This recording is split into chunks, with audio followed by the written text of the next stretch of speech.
छात्राः अद्यतनीय अस्माकं विषयस्ति चित्रवर्णनं। चित्रवर्णनं कथं करणीयम् इति विषय अधुना अस्माभिः ज्ञायते। चित्रवर्णने के च बिन्दवः सन्ति इत्यस्मिन् विषये अधुना अस्माभिः आलोच्यते। चित्रवर्णन कैसे करना चाहिए और चित्रवर्णन करते समय कौन कौन बिंदुओं पर ध्यान देना चाहिए वो हम लोग आज जानेंगे। सबसे पहले चित्रवर्णन में किस प्रकार का प्रश्न आता है वो हम लोग पहले जानेंगे। जैसे जब चित्रवर्णन करना होगा, एक परीक्षा में ऐसा एक चित्र रहेगा, उसके आधार पर कुछ शब्द रहेंगे। इन शब्दों को आधार करके शब्दों को लेकर हम लोगों को 5 सेंटेंस बनाना होगा। 5 सेंटेंस ऐसे बनाना होगा। एक चित्र रहेगा, चित्र के आधार पर कुछ शब्द रहेंगे, कुछ शब्द के आधार पर हम लोगों को 5 सेंटेंस बनाना होगा। तो जब चित्र बनाएंगे तब हम लोगों को ध्यान देना चाहिए 3 से 5 शब्दों के बीच छोटा छोटा वाक्य लिखेंगे। वो सेंटेंस जो बनाएंगे वो होगा 3 से 5 शब्दों के बीच में होना चाहिए। उससे क्या होगा, ग्रामेटिकल मिस्टेक नहीं होगा। अगर हम लोग ज़्यादा लंबा सेंटेंस बनाएंगे उसमें ग्रामेटिकली मिस्टेक होने की संभावना ज़्यादा हो जाता है। उसके बाद 2 नंबर पॉइंट है, वर्तमान काल का ही प्रयोग करेंगे। जब चित्र बनाएंगे तब लड़ लकार अर्थात वर्तमान काल का ही प्रयोग करेंगे। जिन लोगों को अनुवाद नहीं आता है, सेंटेंस बनाना नहीं आता, उन लोगों के लिए हम कुछ बताते हैं।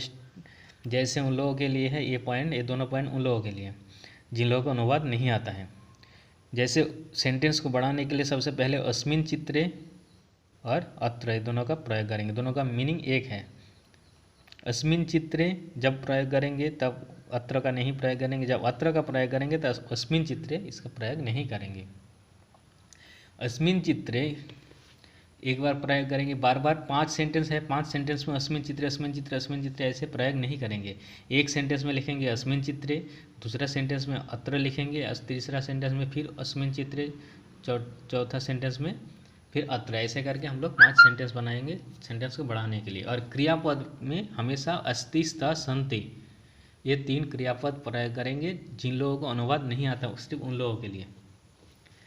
जैसे क्रियापद में अस्ति है, अस्ति मतलब है, जब कोई एक चीज़ है तब है, जब दोनों चीज़ है तब स्तः का प्रयोग है, स्तः का मतलब भी है।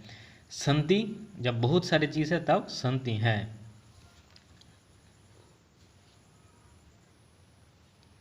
देखिए कैसे बनाना है। जैसे यहाँ चित्र है, चित्र के आधार पर यहाँ शब्द है, यहाँ से शब्द लेंगे और सेंटेंस बनाएंगे।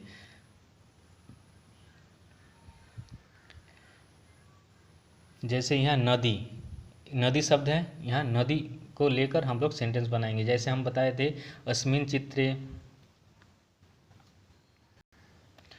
नदी है, नदी को लेकर हम लोग एक सेंटेंस बनाएंगे। जैसे यहाँ देखिए जिन लोगों को अनुवाद नहीं आता उन लोगों के लिए जो बिंदु है अस्मिन् चित्रे अत्र सब पहले प्रयोग करना है। उसके बाद क्रियापद में अस्ति स्त सन्ति इन तीनों का प्रयोग करना है। तो यहाँ लिखेंगे हम लोग जैसे अस्मिन् चित्रे अत्र, दोनों बार बार यूज नहीं करेंगे। जैसे पहले एक बार अस्मिन् चित्र लिखेंगे, एक बार अत्र लिखेंगे। तो हमें अस्मिन्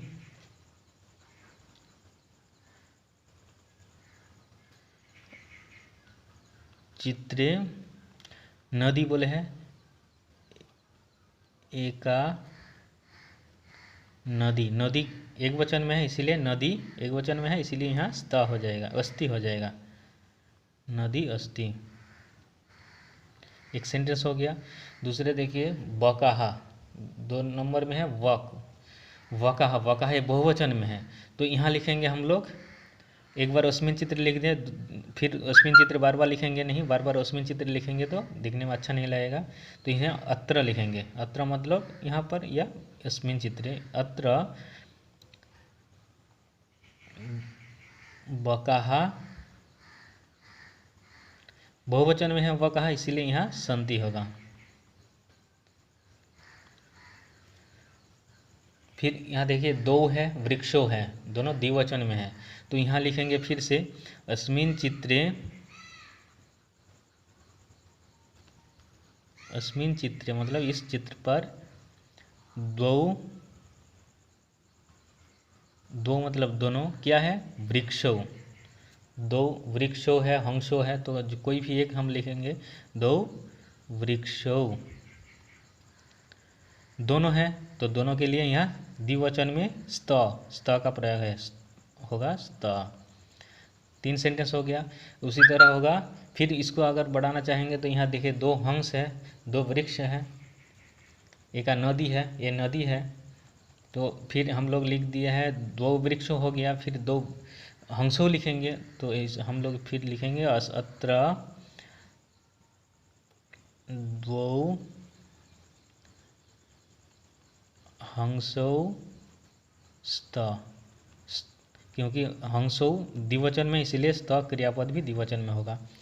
फिर हम लोग लिखेंगे हैं यहाँ नौका है, नौका है, नौका देकर एक हम लोग एक सेंटेंस बनाएंगे, अस्मिन् चित्रे,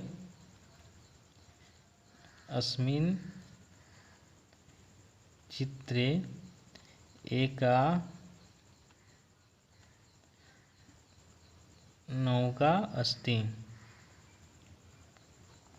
अगर इस सेंटेंस में हम लोग एका भी नहीं लिखेंगे तो चलेगा। यहाँ नदी स्त्रीलिंग है, इसीलिए यहाँ एका हुआ। यहाँ भी नौका स्त्रीलिंग है, यहाँ इसीलिए एका हुआ। एक स्त्रीलिंग में हुआ, स्त्रीलिंग में एका होता है। अगर एका का प्रयोग नहीं करेंगे तब भी चलेगा।